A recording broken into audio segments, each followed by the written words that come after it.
C'était une promesse de l'ancien ministre de l'Intérieur. En janvier dernier, Gérald Darmanin s'était engagé à fournir une dizaine de renforts au commissariat de Montargis dans le Loiret. 9 mois plus tard, le compte n'y est pas. Seul un poste a été pourvu. Le maire de la ville demande au nouveau ministre de l'Intérieur, Bruno Retailleau, de prendre ses responsabilités. Béatrice Montoire, Florent Clavel et Charlie Kriaf. Les policiers de Montargis ont-ils encore les moyens d'effectuer leur mission ? Ils étaient 123 en 2017 et sont passés à 81 aujourd'hui selon les derniers chiffres obtenus par la ville. Pourtant, des renforts avaient été promis.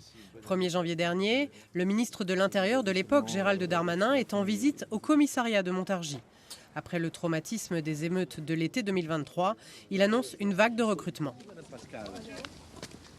Et nous avons fait une augmentation des effectifs là, du mois de novembre. L'idée, c'est encore d'augmenter d'une dizaine d'effectifs, bien sûr, pour l'été prochain. Mais force est de constater que le compte n'y est pas. Seul un volontaire a été muté ce mois-ci et 3 policiers sortis d'école sont attendus en novembre.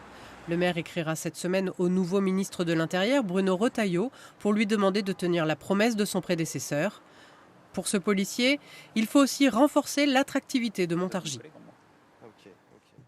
Depuis plusieurs années, ça fait 3 préfets déjà, où on fait la demande d'avoir une prime de fidélisation, comme en région parisienne. C'est vrai qu'ici nous sommes à quelques kilomètres de la région parisienne.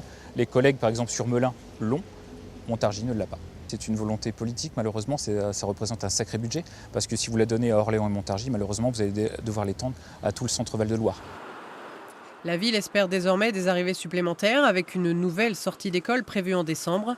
En attendant, les policiers s'appuient sur les renforts ponctuels de la CRS 8 et de leurs collègues d'Orléans.